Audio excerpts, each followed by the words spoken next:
রমজান মাসের সদকাতুল ফিতির যেটা আমরা আদায় করি, এই সদকাতুল ফিতিরের মাল যেখানে জমা করে রাখা হয়েছে ওই গোডাউন পাহারা দেওয়ার জন্য রাসূলুল্লাহ সাল্লাল্লাহু আলাইহি সাল্লাম তার সাহাবী আবু হুরায়রা রাদিয়াল্লাহু তাআলা আনহুকে দায়িত্ব দিলেন।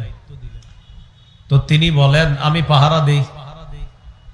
রাতের বেলা একটা ঘটনা ঘটছে।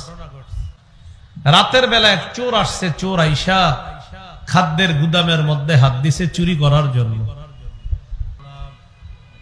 আমি চোরকে ধরলাম। ধরার পর আমি বললাম, আমি অবশ্যই তোমাকে আল্লাহ রসুলের কাছে নিয়ে যাব। আবু হুরায়রা, গত রাত তোমার বন্দী তোমার সাথে কি করেছে?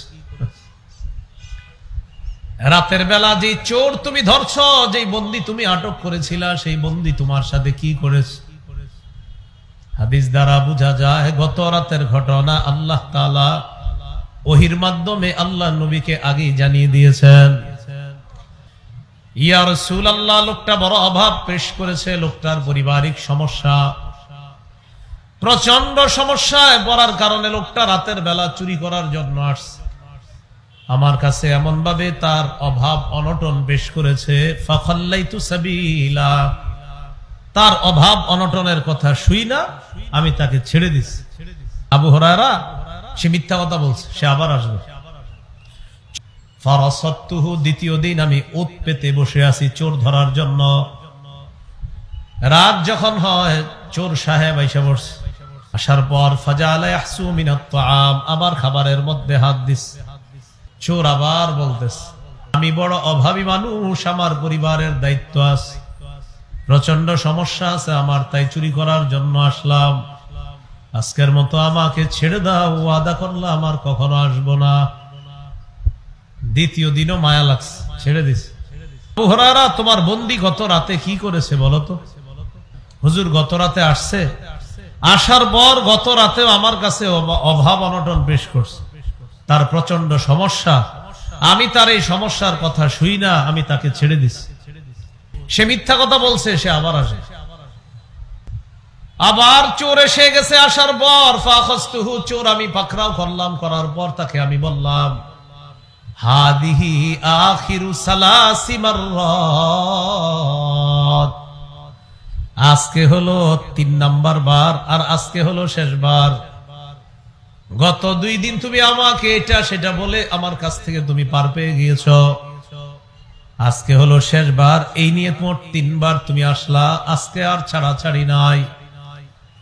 লা আরফাআন্নাকা ইলা রাসূলিল্লাহি সাল্লাল্লাহু আলাইহি ওয়াসাল্লাম, আমি অবশ্যই তোমাকে আল্লাহ নবীর কাছে পেশ করব, এবার কোনো অজুহাতে কাজ হবে না। চোর বুঝতে পারলো আজকে কোনোভাবেই আবু হুরায়রা থেকে মুক্তি পাওয়া সম্ভব না। চোর আবু হুরায়রাকে বলল, তুমি আমাকে ছেড়ে দাও, দানি উআল্লিমকা কালিমাত, আমাকে তুমি ছেড়ে দাও, আমি তোমাকে কিছু ভালো ভালো বিদ্যা শিখাইয়া দেই। قال رسول الله صلى الله عليه وسلم لكل شيء سنام وإن سنام القرآن سورة البقرة فيها آية هي سيدة آي القرآن هي آية الكرسي। রাসূলুল্লাহ সাল্লাল্লাহু আলাইহি সাল্লাম বলেন, প্রত্যেকটি জিনিসের একটি চূড়ান্ত শাখা আছে, সর্বোচ্চ একটি চূড়া আছে, শাখা আছে। কোরআনের সর্বোচ্চ চূড়া, সবচেয়ে উঁচু মর্যাদাবান শাখা হলো সূরাতুল বাকারা। ফিহা আয়াতুন হিয়া সাইয়্যিদাতু আইল কুরআন।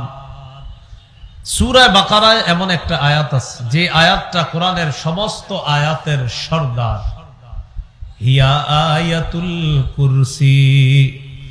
রাসূলুল্লাহ সাল্লাল্লাহু আলাইহি সাল্লাম বলেন, এই আয়াতটি হলো আয়াতুল কুরসি।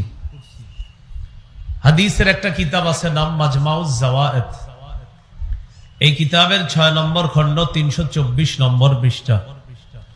قال رسول الله صلى الله عليه وسلم ওয়াল্লাযী নাফসি বিয়াদিহি ইন্না লাহা লিসানান ওয়া শাফাতাইন তুকদ্দিসুল মালিকা ইনদা সাতিল আরশ। রাসূলুল্লাহ সাল্লাল্লাহু আলাইহি সাল্লাম বলেন, আয়াতুল কুরসির একটা জিহ্বা আছে, দুইটা ঠোঁট আছে। আয়াতুল কুরসি তার এই জিহ্বা আর ঠোঁট দিয়ে আল্লাহর আরশের কাছে সদা সর্বদা আল্লাহর প্রশংসা করতে থাকে, আল্লাহর পুত পবিত্রতা বর্ণনা করে। 5 ওয়াক্ত সালাতের পর ইমাম সাহেব যখন সালাম ফিরায়, তখন আমরা প্রতিদিন এই আমলটা সকলেই করব ইনশাআল্লাহ। যাদের মুখস্থ নাই মুখস্থ করে নিব, যাদের মুখস্থ আছে আমরা মুখস্থ আমলটা করব। যাদের মুখস্থ নাই তারা কোরআন দেখে দেখে হলেও মসজিদের মধ্যে বসে আপনি আমলটা করে নিতে পারেন। হাদিসের কিতাব বুলুগুল মারাম, এই কিতাবের 97 নম্বর হাদিস। ক্বালা রাসূলুল্লাহ সাল্লাল্লাহু আলাইহি ওয়াসাল্লাম, মান ক্বারাআ আয়াতাল কুরসি দুবুরা কুল্লি সালাতিন মাকতুবা লাম ইয়ামনাহু মিন দুখুলিল জান্নাতি ইল্লাল মাউত। রাসূলুল্লাহ সাল্লাল্লাহু আলাইহি সাল্লাম বলেন, প্রত্যেক 5 ওয়াক্ত ফরজ নামাজের পর কেউ যদি আয়াতুল কুরসি তেলাওয়াত করে, পাঠ করে, এটা যদি কেউ পড়ে, সে আর জান্নাত এই দুইটার মাঝে পার্থক্য থাকবে শুধু তার মৃত্যু, বাধা থাকবে শুধু মৃত্যু। সে মারা যাবে, জান্নাতে প্রবেশ করবে। আল্লাহ তাআলা আমাদেরকে আমল করার তৌফিক দান করেন। আমরা যখন বিছানায় যাব ঘুমানোর জন্য, তখনও আমরা এই আমলটা করব। সহিহ বুখারীর বর্ণনা, 2311 নম্বর হাদিস। এই হাদিসের বর্ণনাকারী সাহাবী আবু হুরায়রা রাদিয়াল্লাহু তাআলা আনহু, তিনি বলেন, ওয়াক্কালানি রাসূলুল্লাহ সাল্লাল্লাহু আলাইহি ওয়াসাল্লাম ফি হিফজি যাকাতি রমাদান। আবু হুরায়রা রাদিয়াল্লাহু তাআলা আনহু বলেন, রাসূলুল্লাহ সাল্লাল্লাহু আলাইহি ওয়াসাল্লাম আমাকে সদকাতুল ফিতরের মাল পাহারা দেওয়ার জন্য আমাকে নিযুক্ত করলেন, আমাকে দায়িত্ব দিলেন।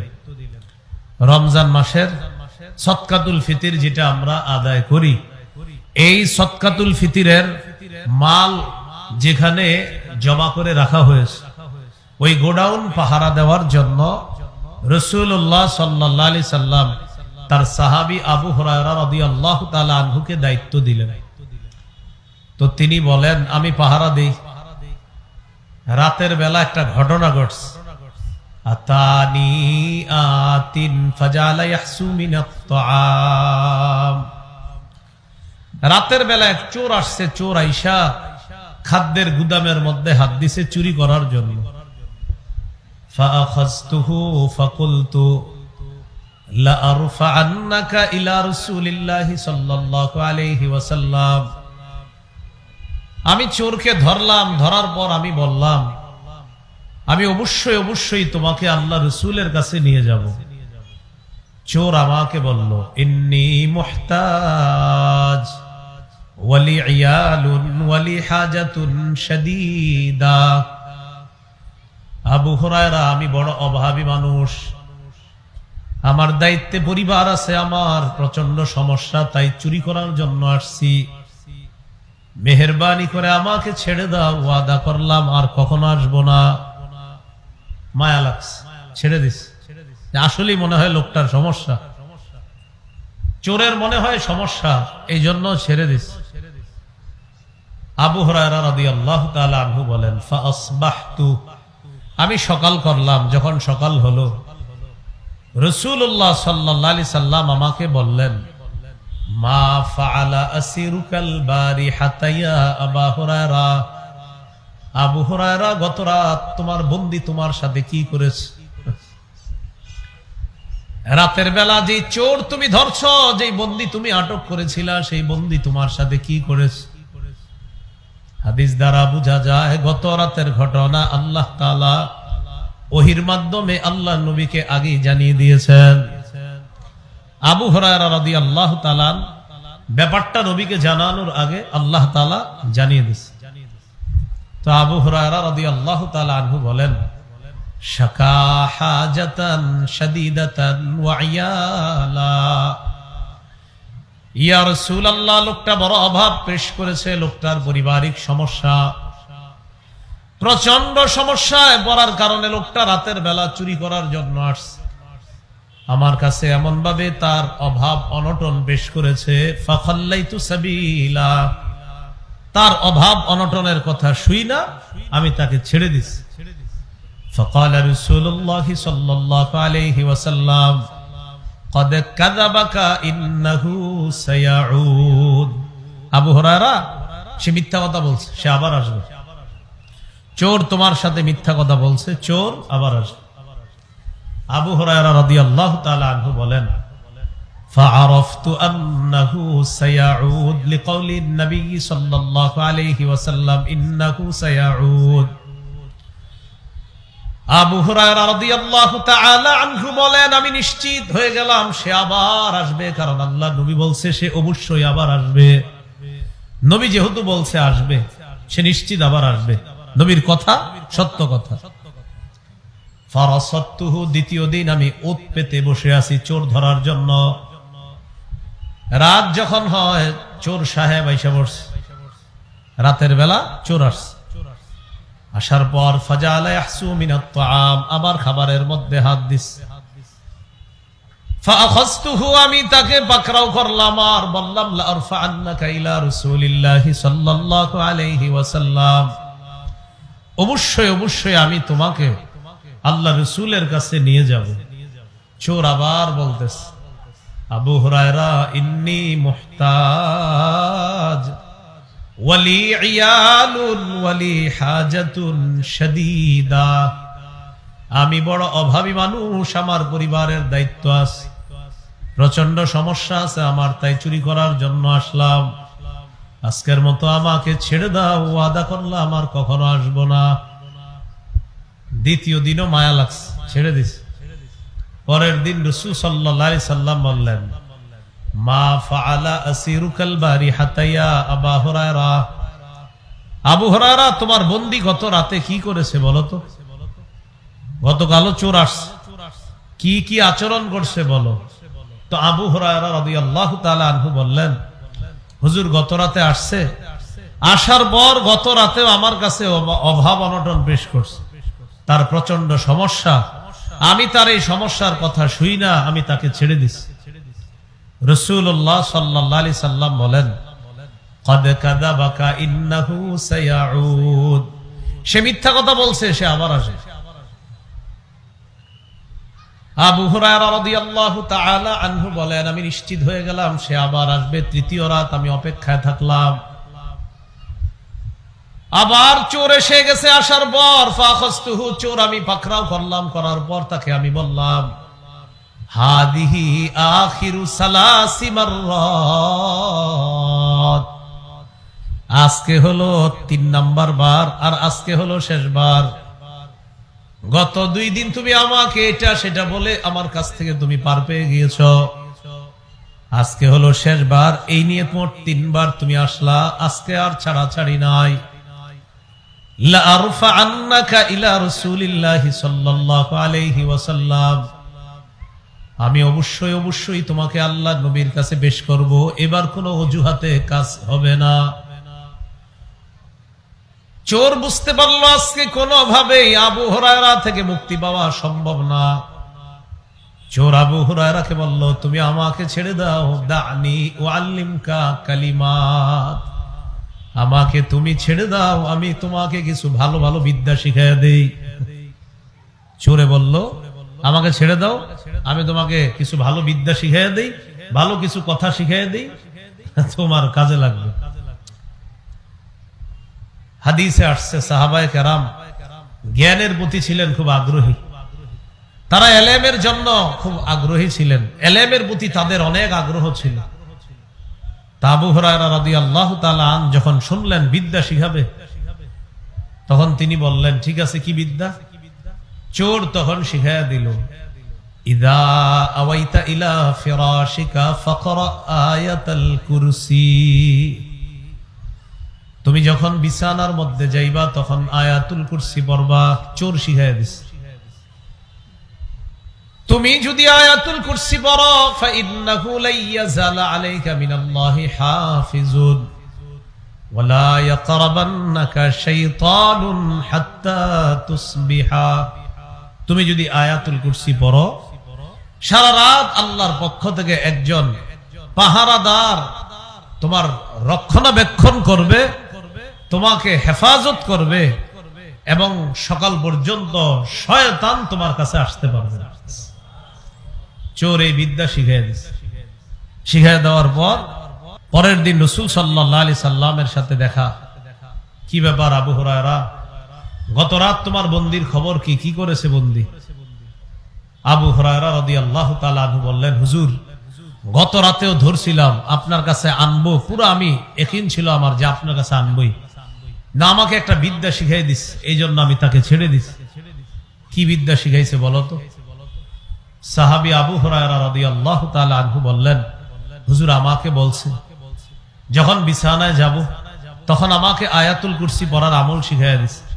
এটা যদি আমি পড়ি, সারা রাত আল্লাহর পক্ষ থেকে একজন হাফেজ, একজন সংরক্ষণকারী আমার সংরক্ষণ করবে, সকাল পর্যন্ত শয়তান আমার কাছে আসতে পারবে না। এমন একটা বিদ্যা আমাকে শিখাইয়া দিছে। রাসূলুল্লাহ সাল্লাল্লাহু আলাইহি সাল্লাম বললেন, কদ সাদাকাকা ওয়া ইন্নাহু কাযুব। সে গতকালকে তোমার সাথে সত্য কথা বলছে, তবে সে সবচেয়ে বড় মিথ্যাবাদী। গত রাতে যেটা বলছে এটা সত্য কথা, তবে সে সবচেয়ে বড় মিথ্যাবাদী। এটা বলার পর রাসূলুল্লাহ সাল্লাল্লাহু আলাইহি সাল্লাম বলেন, তা'লামু মান তুখাতিবু মুনযু সালাসি লায়াল। আবু হুরায়রা, তুমি কি জানো গত 3 রাত কার সাথে তুমি কথা বলেছো? নবীজি বলেন, যাকা শাইতান, তুমি শয়তানের সাথে গত 3 রাত কথা বলছো। শয়তান চোরের বেশ ধরে তোমার কাছে আসছে 3 রাত। তৃতীয় দিন বুঝতে পারছে তুমি আর ছাড়বা না, তাই তোমাকে বিদ্যা শিখাইয়া দিছে। শয়তান হলো সবচাইতে বড় মিথ্যাবাদী, তবে কালকে যেটা বলছে এটা সত্য কথা। এই জন্য আমরা আয়াতুল কুরসির আমল করি না, যদি শয়তান না আসে বললে। শয়তান বিদ্যা শিখিয়ে দিছে, তুমি আয়াতুল কুরসি বললে আমি আসবো না। এই জন্য অনেকে টেনশন করে, পড়লে যদি শয়তান না আসে। আর শয়তান না আসলে তো আমি টেলিভিশন দেখতে পারবো না, ঘরে যত গুনাহ আছে এগুলা করা সম্ভব হবে না। এই জন্য কত নাটক সিনেমা দেখতে হয়। তো এখানে শয়তান না আসলে কি হবে? এই টেনশনে আয়াতুল কুরসি পড়ে না, কারণ শয়তানই শিখাই দিছে আয়াতুল কুরসি যদি পড়ো তা আমি তোমার কাছে আসতে পারবো না। এই টেনশনে অনেকে পড়ে না, যদি না আসে। পড়বেননি সবাই? আজকে থেকে খানা ভুলে যায়, কিন্তু আয়াতুল কুরসি ভুলবেন না, বলেন ইনশাআল্লাহ। 5 ওয়াক্ত নামাজের পর আয়াতুল কুরসি, আর বিছানায় যাওয়ার পর আয়াতুল কুরসি আমল আল্লাহ করার তৌফিক দান করেন। আল্লাহ তাআলা বলেন, আল্লাহু লা ইলাহা ইল্লাহু। আল্লাহ বলেন, আল্লাহ লা ইলাহা ইল্লাহু, তিনি ছাড়া কোনো ইলাহ নাই। আমার সাথে একটু বলেন, লা ইলাহা ইল্লাহু। বলেন, তিনি ছাড়া কোন ইলাহ নাই। এই বাক্যটি তাওহীদের বাক্য। বলেন তো, আল্লাহু লা ইলাহা ইল্লাহু, এই লা ইলাহা ইল্লাহু এটা কিসের বাক্য? তাওহীদের মৌলিক 4টি শর্ত আছে। প্রিয় মুসলমান ভাইরা, তাওহীদের মৌলিক শর্ত কয়টি? 4টি। মন দিয়ে শুনেন, আশা করি মনে থাকবে। আমার সাথে একটু বলেন, বলেন, তিনি ছাড়া কোনো ইলাহ নাই, এই বিশ্বাস নিয়ে মৃত্যুবরণ করা, এটা হলো প্রথম শর্ত। তাওহীদের 1 নম্বর শর্ত, আল্লাহ ছাড়া কোনো ইলাহ নাই, এই বিশ্বাস নিয়ে মৃত্যুবরণ করা, এটা 1 নম্বর শর্ত। সহিহ বুখারীর বর্ণনা 26 নম্বর হাদিস। عن عثمان رضي الله تعالى عنه قال قال رسول الله صلى الله عليه وسلم من مات وهو يعلم أنه لا إله إلا الله دخل الجنة। নবীজি বলেন, কোন ব্যক্তি যদি এমন অবস্থায় মারা যায় সে বিশ্বাস করে আল্লাহ ছাড়া কোনো ইলাহ নাই, কোন ব্যক্তি যদি মারা যায় এমন অবস্থায় যার বিশ্বাস হলো আল্লাহ ছাড়া কোনো ইলাহ নাই, দাখালাল জান্নাহ, আমি নবী বলে দিলাম সে জান্নাতে প্রবেশ করবে। এটা 1 নম্বর শর্ত। তাহলে আল্লাহ ছাড়া কোনো ইলাহ নাই বিশ্বাস নিয়ে মরতে হবে, শিরিকের গন্ধ থাকা যাবে না। সহিহ বুখারীর বর্ণনা 1237 নম্বর হাদিস। জিবরিল আমিন রাসূল সাল্লাল্লাহু আলাইহি সাল্লামের কাছে আসার পর বললেন, বাশশির উম্মাতাকা আন্নাহু মান মাতা মিন উম্মাতিকা লা ইউশরিকু বিল্লাহি শাইআ দাখালাল জান্নাহ।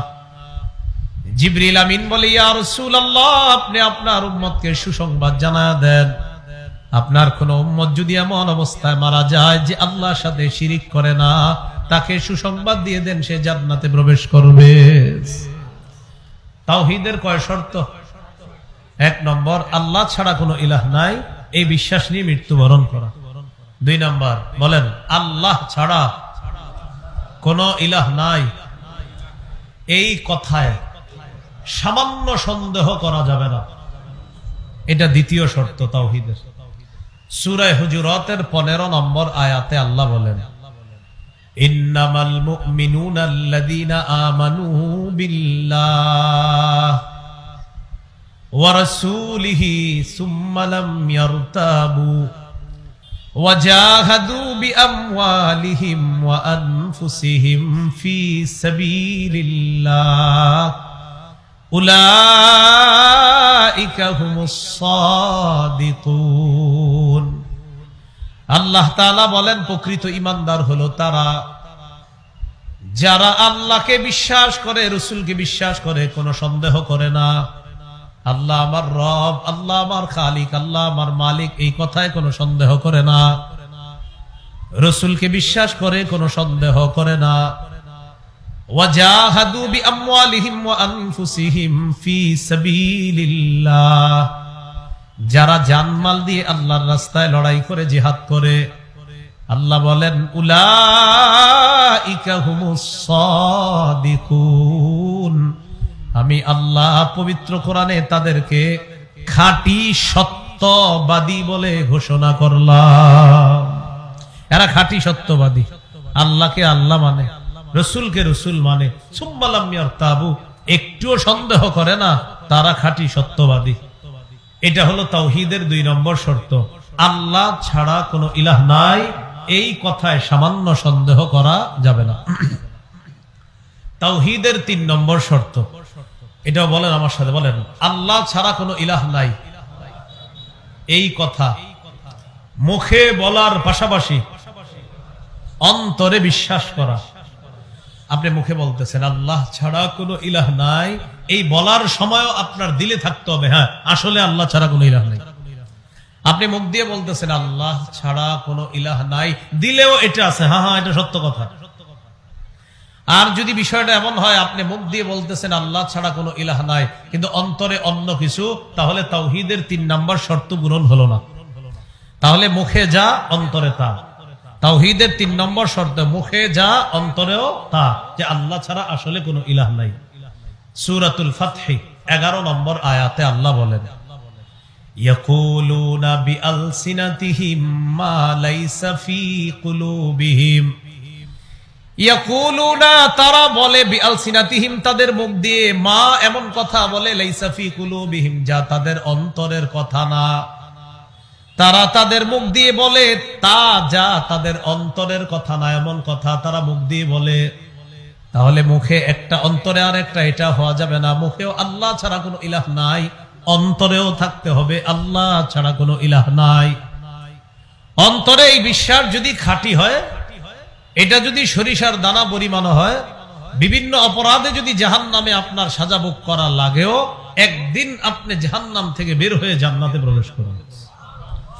সহিহ বুখারীর 44 নম্বর হাদিস, قال رسول الله صلى الله عليه وسلم يخرج من النار من قال لا إله إلا الله وفي قلبه وزن برة من خير وفي قلبه وزن شعيرة من خير وفي قلبه وزن ذرة من خير রাসূলুল্লাহ সাল্লাল্লাহু আলাইহি সাল্লাম বলেন, কারো কলবে যদি গম পরিমাণ, জব পরিমাণ, সরিষার দানা পরিমাণ ঈমান থাকে, সে একদিন জাহান্নাম থেকে বের হয়ে জান্নাতে প্রবেশ করবে। তাওহীদের 4 নাম্বার শর্ত, বলেন সব কিছুর চাইতে আল্লাহ তাআলাকে বেশি ভালোবাসা।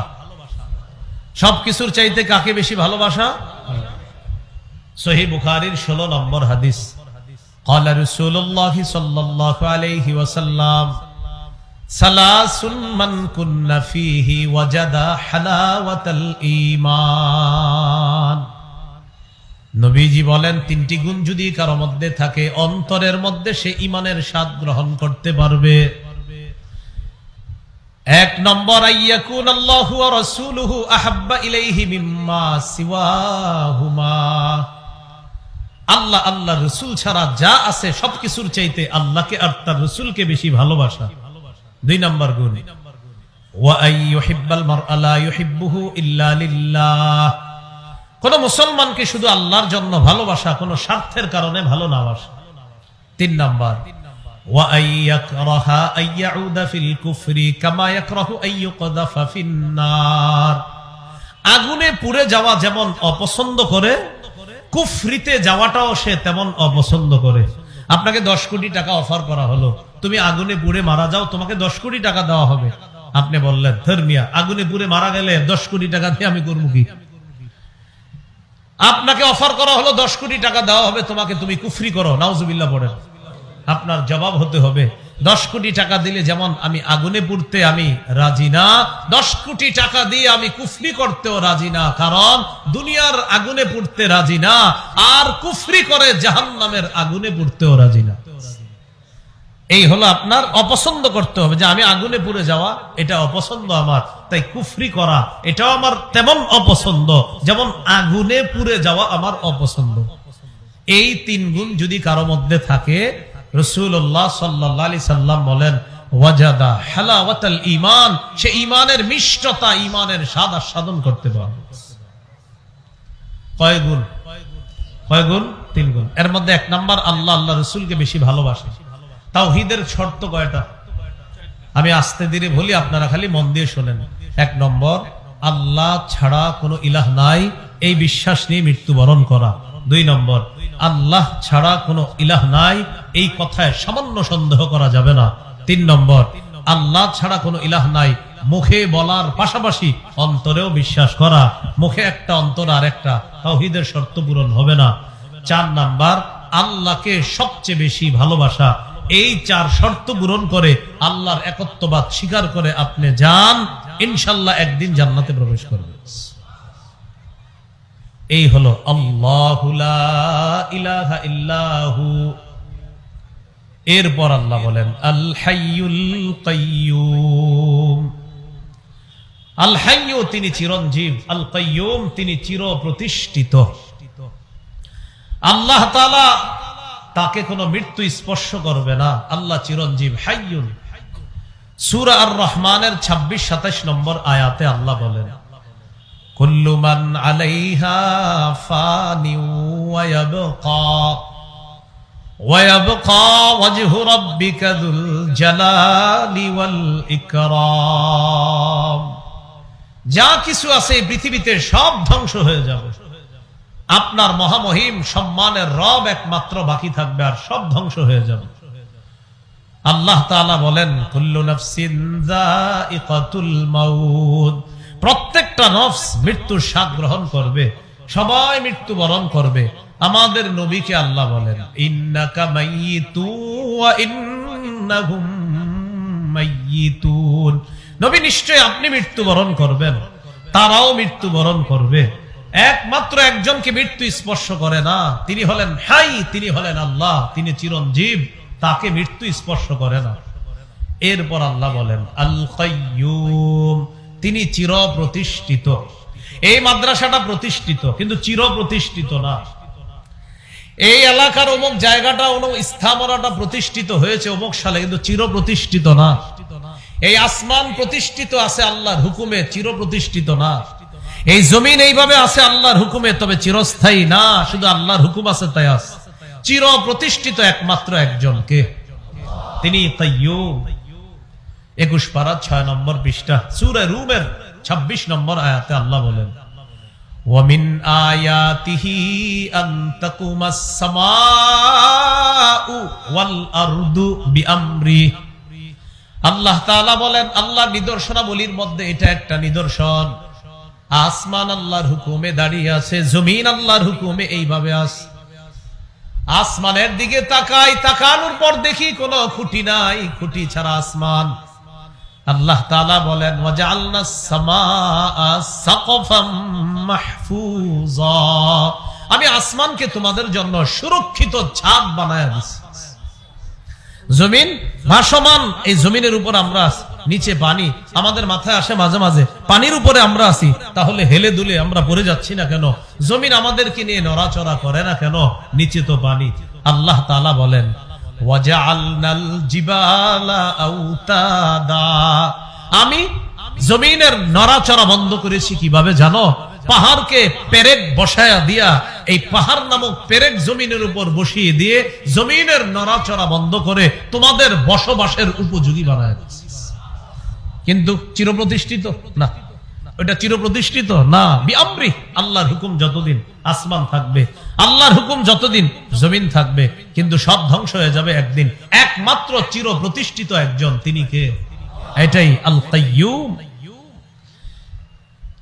সামনে মুসলমান যারা আছেন, সাধারণ মুসলমান ভাইরা একটু বলবেন বেশি, ওলামায়ে কেরাম তো বিষয়গুলো জানে। বলেন আমার সাথে, ইয়া হাইয়্যুন ইয়া কাইয়্যুম, ইয়া হাইয়্যু ইয়া কাইয়্যুম। আপনাদের যাদের যত সমস্যা আছে, এই দুইটা নাম আল্লাহকে আগে বলবেন অনেকক্ষণ। আরবিতেই প্রথমে বললেন, ইয়া হাইয়্যু ইয়া কাইয়্যুম, ইয়া হাইয়্যু ইয়া কাইয়্যুম, ইয়া হাইয়্যু ইয়া কাইয়্যুম। এইভাবে বলে বলে এরপরে বাংলায় বলবেন, ও চিরঞ্জীব রব আল্লাহ, ও চির প্রতিষ্ঠিত রব আল্লাহ, আপনার নবী বলছে এই দুই নাম নিয়ে দোয়া করলে আপনি দোয়া কবুল করেন। আমার তো মেয়েটার বিয়ে হচ্ছে না, আল্লাহ আমি কত পেরেশানির মধ্যে আছি, আপনি একটু বিয়ের ব্যবস্থা করে দেন। আমার দোকানে বরকত হচ্ছে না, ইয়া হাইয়্যু ইয়া কাইয়্যুম, ও চিরঞ্জীব রব আল্লাহ, ও চির প্রতিষ্ঠিত রব আল্লাহ, আমার ব্যবসায় বরকত দিয়ে দেন। আল্লাহ আমি আগে কৃষি ক্ষেত করতাম, অনেক ফসল পাইতাম, এখনো আমি কৃষি কাজ করি, তো আগের মতো ফসল পাচ্ছি না। আল্লাহ আপনি আমার ফসলে বরকত দিয়ে দেন। রাসূলুল্লাহ সাল্লাল্লাহু আলাইহি সাল্লাম বলেন, এই দুই নাম হলো ইসমে আজম, ইজা দুইয়া বিহা আজাবা। এই দুই নাম নিয়ে কোন বান্দা যদি দোয়া করে, সাথে সাথে আল্লাহ দোয়া কবুল করে। তাহলে হাইয়ুন কাইয়্যুম এগুলা হলো কি? ইসমে আজম। সূরা বাকারার 255, সূরা আলী ইমরানের 2 নম্বর আয়াত, সূরা তাহার 111 নম্বর আয়াত, এই 3 আয়াতে হাইয়ুন কাইয়্যুম আছে। সূরা বাকারার 255 নম্বর আয়াত, যেটা আমি তেলাওয়াত করছি, আল্লাহু লা ইলাহা ইল্লা হুয়াল হাইয়ুল কাইয়্যুম। সূরা আলী ইমরানের 2 নম্বর আয়াত, আলিফ লাম মিম, আল্লাহু লা ইলাহা ইল্লা হুয়াল হাইয়ুল কাইয়্যুম।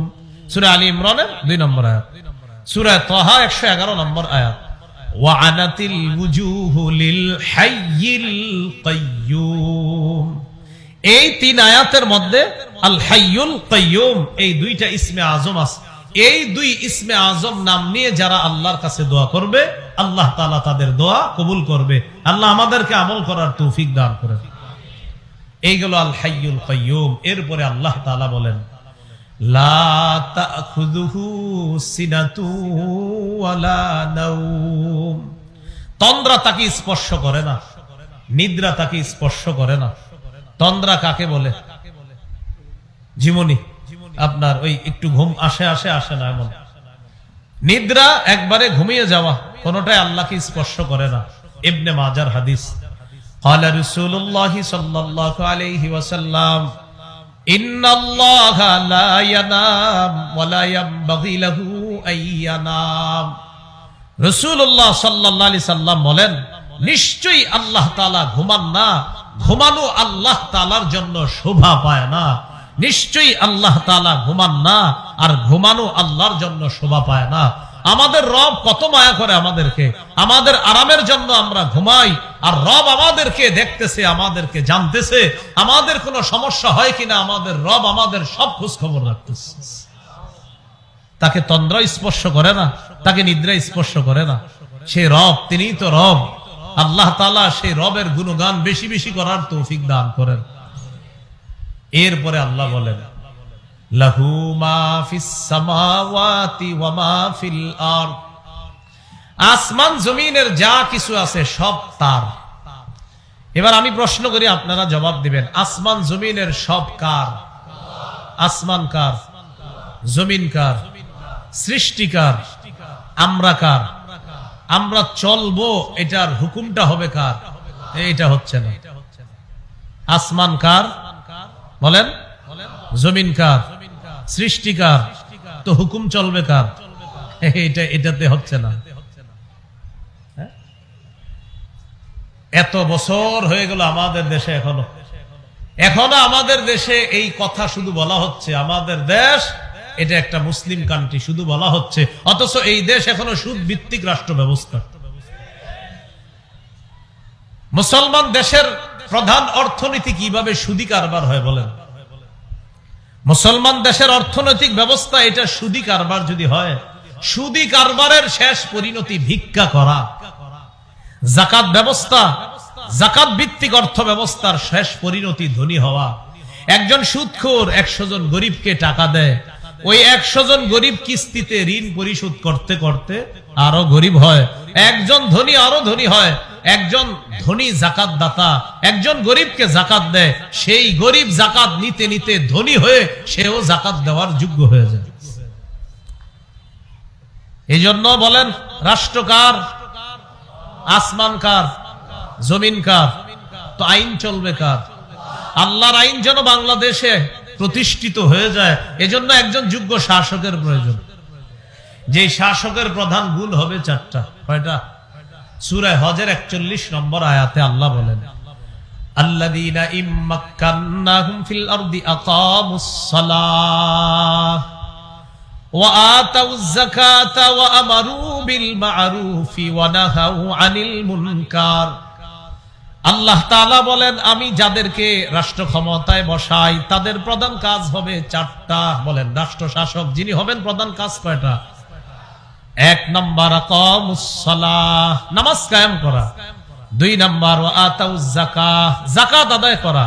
3 নম্বর ওয়া আমারু বিল মা'রুফ, নেক কাজের আদেশ করা। 4 নম্বর ওয়া নাহাউ আনিল মুনকার, অসৎ কাজ থেকে নিষেধ করা। তাহলে ভাই সবাই একটু দিল থেকে বলবো, বলেন এই জমিন কার? আসমান কার? সৃষ্টিকার? হুকুম হবে কার? আলালাহুল খালকু ওয়াল আম। শোনো, সৃষ্টি তার, আইনও চলবে তার। ইনশাআল্লাহ আমাদের বাংলাদেশেও যেন সংসদ এমন হয় যে সেখানেও আইন চলবে আল্লাহ।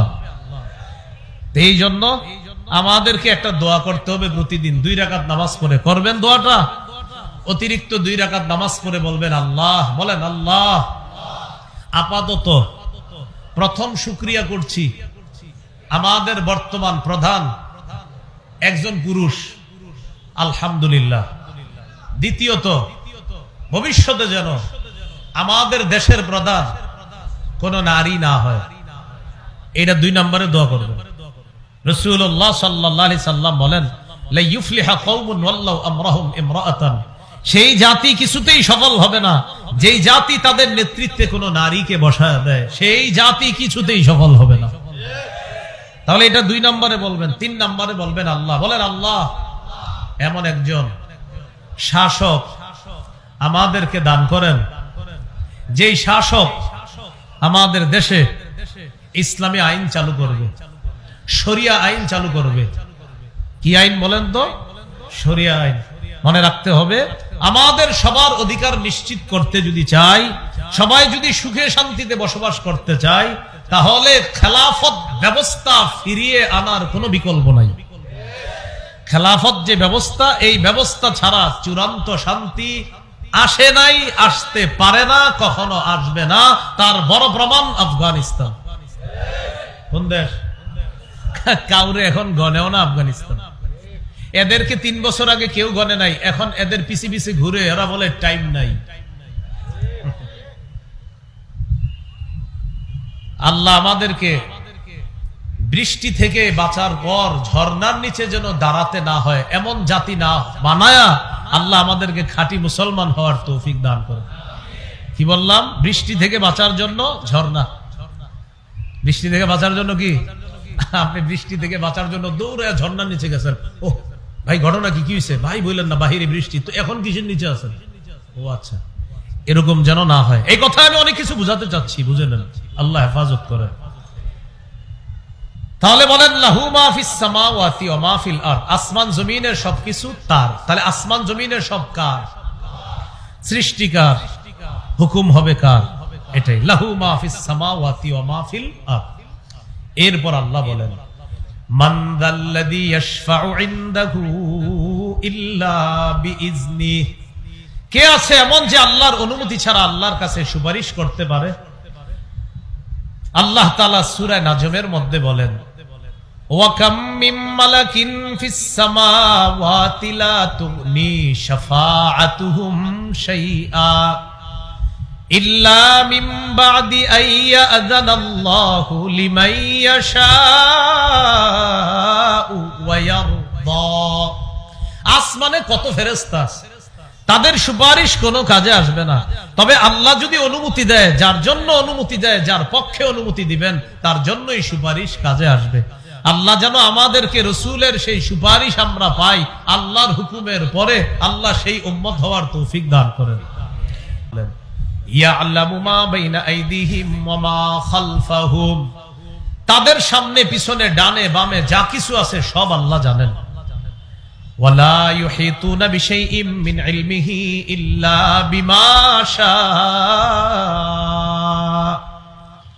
এটা আমার সাথে একটু বলেন। বলেন, মানুষ বেষ্টন করতে পারবে না, ধারণ করতে পারবে না আল্লাহর ইলম। ততটুকু ধারণ করতে পারবে যতটুকু আল্লাহ চায়।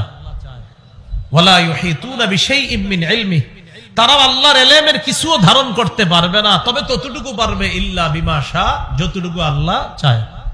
আল্লাহ কতটুকু চায় একটু দেখি। সহিহ বুখারীর 122 নম্বর হাদিস। রাসূলুল্লাহ সাল্লাল্লাহু আলাইহি সাল্লাম এই হাদিসে কিছু আয়াত আনছে, আবার নিজের কিছু বক্তব্য আছে এখানে নবীজির। মুসা আলাইহিস সালাতু ওয়াস সালাম খজিরকে বললেন, বুখারীতে খজির আছে, তাফসিরে জালালাইনে খিজির আছে। আপনারা খিজির বলেন, এটাও জায়েজ আছে। খজির বলা এটাও বিশুদ্ধ। বাকি আমার কাছে খজির বলতে ভালো লাগে, জন্য আমি খজির বলি। আপনারা কিন্তু খিজির যে বলেন এটাও বিশুদ্ধ।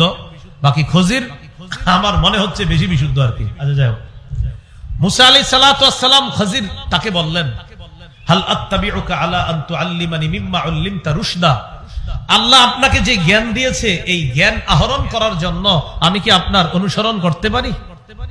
খজির জবাব দিলেন ইন্নাকা লান তাসতাতিআ মাইয়া সাবরা। খজির জবাব দিলেন কিছুতেই আপনি আমার সাথে ধৈর্য ধারণ করতে পারবেন না, কিছুতেই আপনি আমার সাথে ধৈর্য ধারণ করতে পারবেন না। এটা খজির জবাব দিলেন। তো মুসা আলাইহিস সালাতু ওয়াস সালাম বললেন কেন? এই জায়গাটা মন দিয়ে শুনেন কি বলে। খজির বললেন ইন্নী আলা ইলমিম মিন ইলমিল্লাহ আল্লামানিহি লা তা'লামুহু আনতা ওয়া আনতা আলা ইলমিম মিন ইলমিল্লাহি আল্লামাকাহু লা আ'লামুহু আনা। খজির বললেন আমি আল্লাহর পক্ষ থেকে এমন ইলম অর্জন করেছি যেটা আপনার জানা নাই, আবার আল্লাহ আপনাকে ইলম এমন দান করছেন যেটা আমার জানা নাই। আল্লাহ তাআলা আমাকে এমন ইলম দান করেছেন যেটা আপনার জানা নাই, আবার আপনাকে এমন ইলম দান করেছেন যেটা আমার জানা নাই। মুসা আপনার ইলমটা আমি জানি না, আমার এলেমটা আপনি জানেন না, তাই আপনি আমার সাথে ধৈর্য ধরতে পারবেন না। আপনি কিছুক্ষণ যাবেন, আমার কাজকর্ম দেখলে আপনার মেজাজ খারাপ হয়ে যাবে, আপনি ধৈর্য ধরতে পারবেন না। মুসা আলাইহিস সালাতু ওয়াস সালাম বললেন, সাতাজিদুনি ইনশাআল্লাহু সাবিরা, ইনশাআল্লাহ, আল্লাহ চাহেন তো আমাকে আপনি ধৈর্যশীল পাবেন। ওয়ালা আসি লাকা আমরা, আমি আপনার কোনো অবাধ্য হব না, আপনি আমাকে নিয়ে চলেন, টেনশন করেন না, আমাকে ধৈর্যশীল পাবেন। ফাজআলা ইয়ামশিয়ানি আলা সাহিলিল বাহর, দুজন সমুদ্রের পার দিয়ে চলতে লাগলেন। কে কে? মুসা আলাইহিস সালাম আর খজির দুজন। যাইতে যাইতে নৌকা উঠবে, মাঝির সাথে কথা, খজিরকে চিনে ফেলছে। বুখারীর বর্ণনা উরিফাল খজির, বুখারীর বর্ণনা হলো খজিরকে চেনা গেছে, মানে মাঝি খজিরকে চিনে ফেলেছে। তো খজির আলাইহিস সালাতু ওয়াস সালামকে চেনার পর বললেন, আমাদেরকে একটু উঠাবা নৌকায়, টাকা পয়সা নাই কিন্তু ভাড়া দিতে পারবো না, আমার কাছেও ভাড়া নাই, আমার সাথে যে আছে মুসা তার কাছেও ভাড়া নাই। ফাহামালুহুমা বিলা নাউলিন, দুজনকে ভাড়া ছাড়াই উঠাইছে নৌকায়।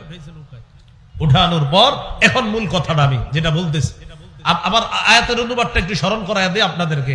আল্লাহর এলেম কিছু ধারণ করতে পারবো না আমরা সবাই মিলে, ততটুকু পারবো যতটুকু আল্লাহ চায়। তো নৌকায় উঠার পর ফাজা উসফুরুন, একটা চড়ুই পাখি আসছে। আসার পরে চড়ুই পাখি নৌকার কিনারায় বসছে। বসার পর সমুদ্রে মুখ দিছে, নাকরা নাকরাতান ও নাকরাতাইন, একটা ঠোকর বা দুইটা ঠোকর সমুদ্রে দিছে, দুইটা এরকম দিছে। চড়ুই পাখির ঠোঁটের মধ্যে পানি আসছে, আধা কেজি বা এক পা। হ্যাঁ, কতটুকু?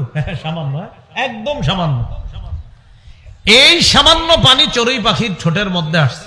খজির বললেন, মুসা, আমার আর আপনার এলেম, আল্লাহর এলেমের কাছে চড়ুই পাখির মুখে ওই ঠোঁটের যে পানিটা এক ফোঁটা লেগে আছে, আল্লাহর এলেমের কাছে আমার আর আপনার এলেম হলো এই চড়ুই পাখির ঠোঁটের মধ্যে ওই পানির ফোঁটা, আর আল্লাহর এলেমের দৃষ্টান্ত হলো গোটা সমুদ্র। তাহলে দেখেন, আমরা যাদেরকে আল্লাহ ধর্মীয় বিদ্যা দান করে, বিশেষ করে কোরআন হাদিসেরা, বেশি শুকরিয়া করা দরকার। একটা সূরা মুখস্থ হইলে আলহামদুলিল্লাহ বেশি পড়বেন, যে আল্লাহ আপনার কালাম আমারে মুখস্থ করার তৌফিক দিলেন, আল্লাহ আপনার প্রশংসা, ভাষা আমার জানা নাই। এই জন্য আমরা মাঝে মাঝে মনে করি অমুকে আচ্ছা কত বড় আলেম, ফাটাই লাইছে, কতটুকু, এতটুকু, হুজুর আপনি তো ফাটাই লাইতেছেন এতটুকু। তো এতটুকু ফাটে কিভাবে? এটা তো কোনো কিছুই না। তাহলে এতটুকু নিয়ে আমাদের মাঝে মাঝে যে হালাত অবস্থা হয়, মনে হয় যে আমি তো আমি, আবার কি, কিন্তু আল্লাহ আমাদেরকে বুঝার তৌফিক দান করেন। তাহলে কোরআন হাদিসের কিছু যখন জানবেন, শুকরিয়া আদায় করবেন বেশি। আলহামদুলিল্লাহ, আলহামদুলিল্লাহ যে আল্লাহ আপনি আমারে দুই চারটা কথা শিখাইছেন, আলহামদুলিল্লাহ। আপনি যদি সবও শিখে ফেলেন, মানে আপনার মনে হবে যে আমি তো অনেক কিছু, কিন্তু একটু আল্লাহ বুঝার তৌফিক দান। কারণ নবীর চেয়ে বেশি বিদ্যা তো আপনাকে দেওয়া হয় নাই। তো মুসা নবীকে খজির বলতেছে, আপনার আর আমার বিদ্যার দৃষ্টান্ত চড়ুই পাখির ওই ঠোঁটের মধ্যে পানির ফোঁটা, আর আল্লাহর এলেম গোটা সমুদ্রটা। তাহলে প্রিয় ভাইয়ারা, এজন্য আল্লাহ বললেন, ওয়ালা ইউহিতুনা বিশাইইম মিন ইলমিহি ইল্লা বিমা শাআ, তারা আল্লাহর এলেম ধারণ করতে পারবে না, সামান্য নিতে পারবে না, ধারণ করতে পারবে না ততটুকু